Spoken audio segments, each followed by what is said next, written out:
ఒకవైపేమో urea సరఫరా పెరిగిందని BJP నాయకులు చెప్తారు, రాష్ట్ర ప్రభుత్వ ముఖ్యమంత్రి వ్యవసాయ మంత్రి చెప్తారు. సరఫరా పెరిగిందంటారు, స్టాక్ ఉన్నదంటారు. మళ్ళీ యాప్లు మ్యాప్లు ఎందుకు రైతుల ఉసురు పోసుకుంటారు? ఎన్నిసార్లు తిరగాల రైతు వ్యవసాయం చేయాలన్నా ఈ యాప్ల చుట్టూ మ్యాప్ల చుట్టూ అధికారుల చుట్టూ తిరగాలన్నా? రైతుకు నాగలు పట్టుడే తెలుసు తప్ప ఈ యాప్లు గీపులు తెలివై. రైతుకు ఈ సోషల్ మీడియాతోని రైతులకు ఇవన్నీ ఇబ్బందులు పెట్టడం కరెక్ట్ కాదు. అందరికీ స్మార్ట్ ఫోన్లు ఉన్నాయి, చాలా చోట్ల నెట్వర్క్ ఉండదు. మరి కౌలు రైతుల పరిస్థితి ఏంది? ఇప్పుడు ఏమంటుంది ప్రభుత్వం? ఒరిజినల్ రైతు అట కౌలు రైతుకు కౌలు ఇచ్చినట్టు రాసిస్తే అప్పుడే కౌలు రైతుకు యూరియా ఇస్తారట. మళ్ళా టెనెన్సీ యాక్ట్ ఉంది, అసలు వాడు కౌలు ఇచ్చినే బంద్ పెడతాడు. అంటే లక్షలాది మంది కౌలు రైతుల భవిష్యత్తు ప్రశ్నార్థకమైతుంది. టెనెన్సీ యాక్ట్తో ఇప్పుడు మీరు తెచ్చిన కొత్త చట్టాలతో ఇప్పుడు మీరు ఈ లింకులు పెడితే రేపు కౌలుకిచ్చుడే బంద్ అయిపోయే ప్రమాదం ఉన్నది.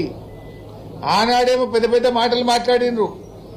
ఏ కౌలు రైతుకు కూడా మేము రైతు బంధు ఇస్తాం, కౌలు రైతులకు పంట నష్టపరిహారం ఇస్తాం, రైతుకి ఇస్తాం, కౌలు రైతుకి ఇస్తామన్నారు. గెలువంగానే మాకు సంబంధం లేదు, రైతు కౌలు రైతు చూసుకోవాలన్నారు. ఇప్పుడు మీరు చేసే తుగ్లక్ పనుల వల్ల ఈ యాప్ల పేరిట యూరియా బస్తాల పేరిట అసలు కౌలు రైతులకు మొదటికే మోసం చేస్తున్నది కాంగ్రెస్ ప్రభుత్వం. రేపు రైతులే కౌలుకు ఇవ్వని పరిస్థితి ఏర్పడుతుంది. రైతులకు కౌలు రైతులకు మధ్య పంచాయతీ పెడుతుంది అలా కాంగ్రెస్ ప్రభుత్వం. ఈ యూరియా కోసం ఎన్నిసార్లు తిరగాలి? బాయికాడ బర్రెని దుడ్డని చూసుకోవాలన్నా, వ్యవసాయం చూసుకోవాలన్నా, మీ ఆఫీసర్ల చుట్టూ తిరగాలన్నా? యాప్ కోసం ఒకసారి తిరగాలి. ఆ ఇచ్చే యూరియా బస్తాలు కూడా ఎకరానికి 2 ఇస్తాం, ఆ 3 ఇస్తాం. 3 ఇస్తే 3 సార్లు ఇస్తాడట, అవి కూడా ఒకసారి ఇయ్యడట. అంటే నీ యాప్ కోసం ఒకసారి తిరగాలి. ఆ ఇచ్చే 3 బస్తాలకు మొదలు ఒక బస్తా, మధ్యలో ఒక బస్తా, పొట్టకొచ్చినాక ఒక బస్తా.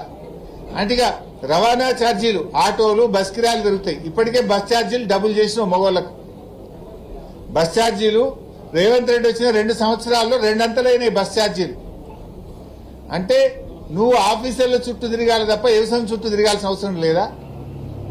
రైతుల్ని మొన్ననే యూరియా బస్తాల కోసం 10 సార్లు లైన్లో నిలబెడితే ఒక్కొక్క బస్తా ఇచ్చినావు.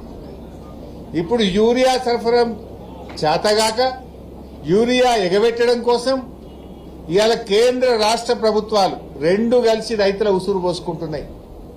అటు కాంగ్రెస్ అయినా బీజేపీ అయినా 2 రైతు వ్యతిరేక ప్రభుత్వాలే. ఇద్దరూ కలిసి రైతుల ఉసురు పోసుకుంటున్నారు. ఈ యాప్లు మ్యాప్ల పేరిట యూరియా సరఫరాను తగ్గించే ప్రయత్నం చేస్తున్నారు. పోయిన వానకాలంలోనే యూరియా దొరకక 2020 కొనుకొచ్చి 20 40 ఒక్కొక్కటి 900 బస్తా, 1000 రూపాయలకు బస్తాలు తెచ్చేసుకునే పరిస్థితి వచ్చింది రైతులకు. కొంతమంది రైతుల పంటలే ఖరాబ్ అయిపోయినాయి. రైతులు రోడ్ల మీద నిలబడితే ప్రభుత్వాన్ని తిడుతున్నారని, రైతులు ప్రభుత్వం మీద తిరగబడుతున్నారని ఇప్పుడు కొత్తగా ఈ యాప్ మ్యాప్ పాలసీ తెచ్చారు. అంటే రైతులు ఒక దగ్గర జమ కావద్దు, ఇక రైతులకు యూరియా ఇచ్చేది లేదని చెప్పగానే చెప్పి ఈ యాప్లు మ్యాప్ల కథ తెచ్చేది. చాలా గ్రామాల్లో సిగ్నల్ ఉండవు, చాలా మంది రైతులకు స్మార్ట్ ఫోన్లు ఉండవు. గిరిజన గూడాల్లో, లంబాడి తండాల్లో రైతులకు చాలా ఇబ్బంది ఉంటుంది.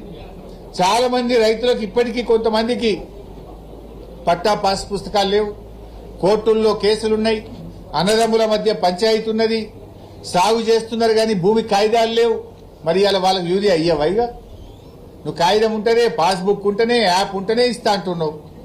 కోర్టు పంచాయతీ ఉన్నది, అన్నదమ్ముల పంచాయతీ ఉన్నది, తండ్రి బిడ్డల పంచాయతీ ఉన్నది. సాగు భూమి మీద మోక మీద ఉండి సాగు చేస్తున్నారు కానీ కాగితం లేదు, సాదా బైనామా ఉన్నాయి. వాళ్ళందరి పరిస్థితి ఏం కావాలి? ఇప్పుడు వాళ్ళందరికీ యూరియా ఇవ్వకపోతే వాళ్ళు పంట సాగు బంద్ చేయాలనా? ఆ రైతులను రోడ్డు మీదకి తెస్తావా?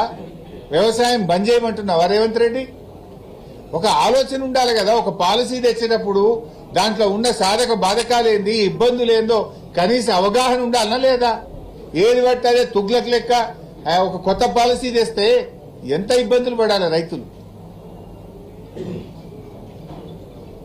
ఇవాళ చాలా ఇదొక తుగ్లక్ నిర్ణయం. దీని వెంటనే వెనక్కి తీసుకురావాలని చెప్పి మేము కోరుతా ఉన్నాం.